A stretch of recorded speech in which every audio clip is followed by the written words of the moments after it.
Léon, récemment élu, vivait ses premières semaines au Vatican. Les audiences, les signatures et les liturgies l'avaient épuisé. Ses proches notaient un rythme brisé. Repas pris trop vite, prières répétées, sans pause. Dans ses yeux se lisait un manque chronique de repos. Pourtant, il refusait de modifier son emploi du temps, comme si la continuité elle-même garantissait l'autorité. Dans les archives de la bibliothèque apostolique, un codex du XIe siècle rappelait une légende. Le pape Symmach, au VIe siècle, aurait édicté une règle. Aucun successeur ne devait dormir plus de 3h33 consécutives. Passé ce seuil, un démon nommé Belphégor surgirait dans la chambre pontificale. Le texte précisait « Le sommeil long ouvre la porte de l'illusion ». Anonyme, Chronicon Lateranense, 1052. Le Vatican traitait cette tradition comme un avertissement, non comme une doctrine, mais chaque nouveau pontife recevait la consigne officieuse. Un moine, appelé gardien des catacombes, devait veiller la nuit et interrompre le repos du pape à intervalles précis.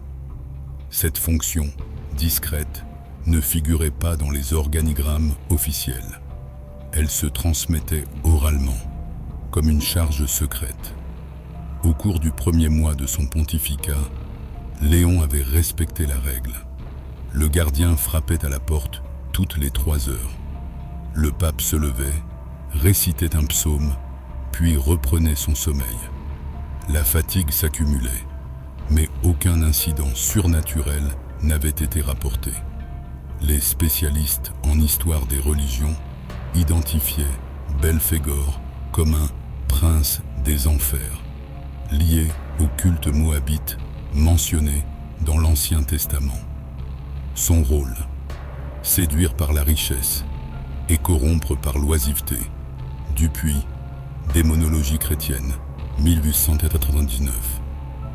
L'association avec le sommeil venait plus tard, probablement au Moyen Âge, lorsque les moines définissaient les limites entre veille mystique et abandon charnel.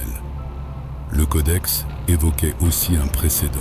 En 896, après la mort du pape Formose, plusieurs cardinaux auraient noté des phénomènes étranges. Meubles déplacés, bruit de chaînes, odeur de soufre. Aucun témoin direct n'existait, mais la tradition reliait ces signes à une violation du temps prescrit de repos. Léon prenait ces récits au sérieux, sans toutefois les commenter en public. Dans un entretien privé avec son secrétaire, il aurait confié « L'Église ne craint pas le sommeil, mais ceux qui s'y cachent ». La phrase circula discrètement parmi les collaborateurs, renforçant la tension autour de la règle. Absence de preuves matérielles. Les sources médiévales restent fragmentaires et parfois rédigées des siècles après les faits. Ainsi, l'équilibre quotidien reposait sur un protocole invisible. Interrompre le repos du pape avant l'heure interdite. Une règle simple, mais essentielle. Les archives, les témoignages et la mémoire collective converguaient vers la même idée. La nuit du pontife n'était jamais entièrement la sienne. Le gardien des catacombes tombe malade et le pape croit à un répit nocturne. Le gardien des catacombes, frère Anselmo, servait depuis 20 ans. Chaque nuit, il frappait à la porte papale à intervalles fixes. Mais au milieu du printemps, il tomba malade. Une fièvre soudaine, décrite comme brûlure interne, l'empêcha de poursuivre son service. Son remplaçant n'était pas prêt. L'institution se retrouva prise au dépourvu. Léon apprit la nouvelle dans l'après-midi. Ses conseillers insistèrent pour maintenir la règle, mais le pape hésita. Les médecins prescrivait un repos prolongé. Le pontife, exténué, voyait dans cette absence une occasion inespérée. Pour la première fois depuis son élection, il envisagea une nuit complète, sans interruption. La routine changea. Les couloirs furent laissés au silence. Les gardes suisses, informés seulement de la maladie d'Anselmo, ignorèrent la légende. Aucun rappel ne vint troubler le sommeil papal. L'horloge, unique témoin, marquait lentement l'avancée des heures. Un climat d'attente s'installa.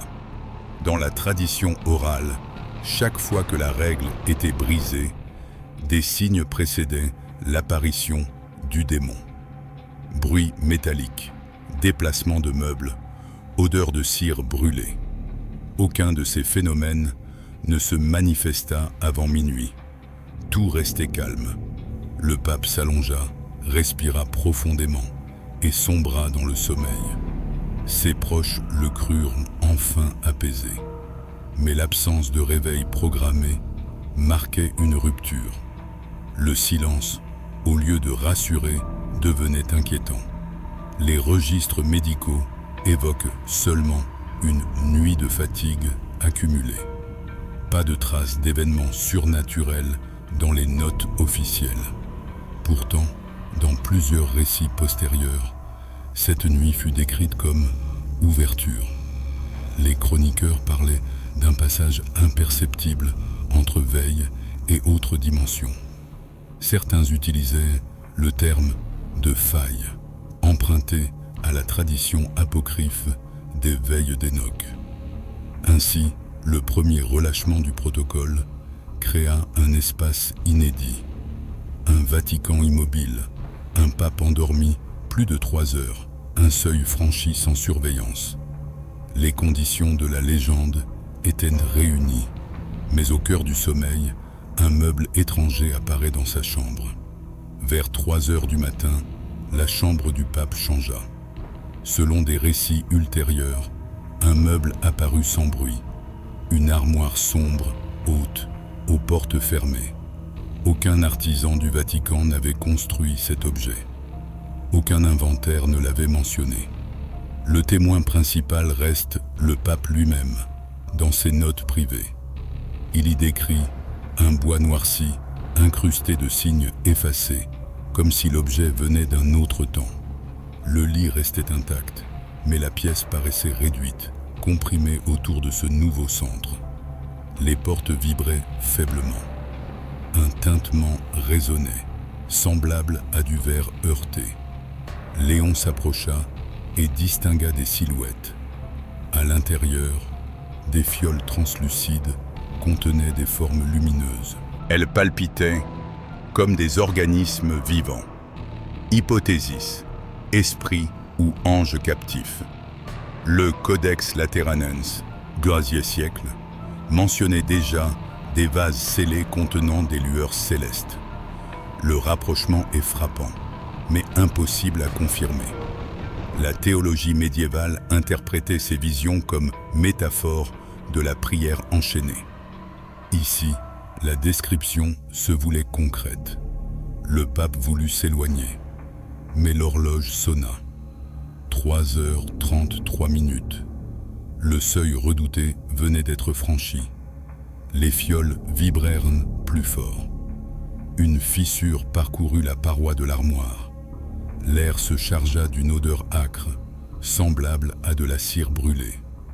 Pas d'objet conservé, aucune preuve matérielle.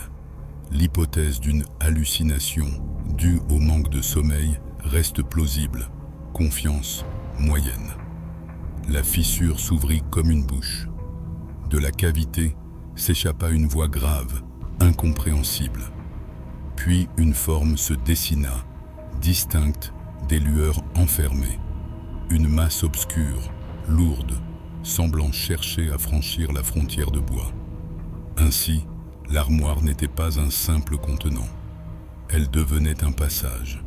Le silence de la chambre fut rompu par une première articulation claire. Un nom ancien, connu dans les textes démonologiques. Le meuble s'ouvre et révèle une présence ancienne, identifiée comme Belphégor. L'ouverture de l'armoire libéra une silhouette, haute, voûtée, sans trait stable. La tradition l'associe à Belphégor, prince des enfers. Les récits médiévaux le décrivent comme tentateur par la richesse et destructeur par l'oisiveté. Ici, son apparition prit forme sonore avant toute image. Léon entendit une suite de phrases brèves, en latin, corrompu. L'entité évoquait Moab, peuple biblique, et le culte interdit de Péor. Chronica Regum 1920. Selon elle, elle avait séduit Israël au désert, transformant la prière en abandon.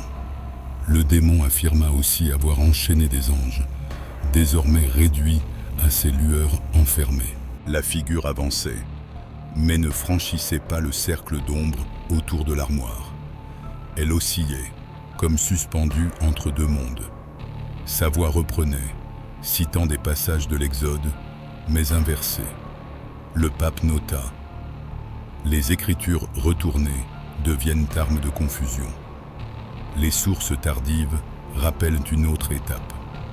Belphégor aurait proclamé « Depuis Simac, chaque pontife dort en prison ». Ce lien avec la règle de 3H33 min donnait un cadre logique à la légende. La privation de sommeil devenait une protection collective. Les citations attribuées aux démons proviennent de copies du XVIIe siècle. Niveau de fiabilité faible. Un historien, Dupuis, Démonologie chrétienne, 1899, écrit « Belphégor symbolise l'illusion par confort, l'endormissement comme chute. » La convergence entre cette analyse et les notes attribuées à Léon reste notable. L'apparition culmina par une affirmation directe. « Je n'ai pas obtenu le Messie. J'obtiendrai son vicaire. » Par cette phrase, l'entité liait sa défaite passée à une revanche présente. L'affrontement devenait inévitable. Le discours aboutit à une menace claire. 3 choix pour le pape. La voie s'éclaircit. Belphégor formula un ultimatum. 3 voies, toutes lourdes de conséquences. La première, sacrifier un ange enfermé dans les fioles. Le démon promettait que ce sang ouvrirait un règne de puissance nouvelle. La deuxième, laisser des millions de fidèles plongés dans un sommeil sans fin, privant l'Église de toute vigilance. La troisième, accepter pour lui-même un sommeil éternel, hors du temps et de l'histoire. Le pape resta immobile. Ses notes rapportent « L'offrande d'un ange serait trahison céleste. Le sommeil des fidèles serait ruine universelle. » Il restait la troisième option, une disparition personnelle pour préserver l'ensemble. Le choix prit la forme d'un refus des 2 premières. Des traditions parallèles confirment la cohérence de ce geste. Le Burian, pseudo-Libellus Léonis, 4e siècle, décrit un rituel où le vicaire doit s'effacer afin que l'Église demeure. Hypothèse. Le récit de Léon reprend ce motif ancien. Niveau de confiance, moyen. Interprétation possible. Construction, théologique, postérieure. Le dilemme pourrait être allégorie du sacrifice pastoral. Le démon insista. Ses paroles menaçaient de résonner dans toute la chambre. Mais Léon formula une prière simple, sans ornement. « Je choisis le sommeil pour sauver les autres. » La voix s'interrompit. Les fioles tremblèrent. L'armoire sembla se resserrer, comme pour contenir la décision. Ainsi, l'épisode atteignit son point critique. Le pontife refusa le pacte, accepta la perte de soi et remit l'issue à Dieu. Le silence suivant fut lourd, mais porteur d'une bascule. En s'endormant définitivement, Léon se retrouve enfant dans un décor familier. Le pape sombra, mais dans ce sommeil, il n'était plus souverain. Il devint enfant. Le décor changea. Une maison simple, murs blanchis, odeur de pain chaud. Ce cadre n'appartenait pas au Vatican. C'était son village natal, mémoire profonde, lieu d'innocence. Là, le démon réapparut. Non plus comme ombre, mais comme silhouette plus proche, massive. Belphégor tendait ses mains noires vers l'enfant. Sa voix, pourtant grave, se brisa en éclats. « Ici, je t'emporte. Tu n'as plus ta tiare. Tu n'as plus ton trône. » Le jeune Léon se figea. Mais au centre de la pièce, une autre présence surgit. Une femme, cheveux voilés, visage doux. C'était sa mère, morte depuis longtemps. Elle approcha, sans peur. Elle posa une main sur l'épaule de l'enfant et le regarda droit dans les yeux. Les chroniques décrivent ce moment comme l'amour maternel devenu exorcisme. Aucune formule rituelle, aucun signe liturgique, juste la tendresse. La silhouette du démon se recroquevilla. Les fioles dans l'armoire se brisèrent, libérant une lumière éclatante. Pas de témoin extérieur. Ce passage peut relever de l'expérience onirique, sans valeur historique vérifiable. Le récit note pourtant une cohérence. L'amour, dans la tradition chrétienne, triomphe du mal plus sûrement que les armes. Ambroise, de Fidé, 390. L'événement onirique s'accorde donc avec une logique théologique. Au réveil, la chambre papale ne portait aucune trace de lutte. Pas d'armoire, pas de fiole. Seule une fatigue profonde, comme une dette de plusieurs jours. Léon respira lentement et constata que l'horloge marquait déjà l'aube. Quelques instants plus tard, la cloche intérieure retentit. Le gardien, rétabli, appelait. Sa voix était ferme. « Saint-Père, descente aux catacombes nécessaires. Nouveaux signes observés. » Le pape se leva, sans commenter la nuit. Ainsi s'acheva le premier affrontement. Mais la menace restait. Car si l'armoire avait disparu, le secret des profondeurs demeurait. Et l'heure interdite, 3h33, résonnait encore comme une dette jamais effacée. Le silence du Vatican cachait désormais un savoir brûlant, prêt à surgir dans les catacombes interdites.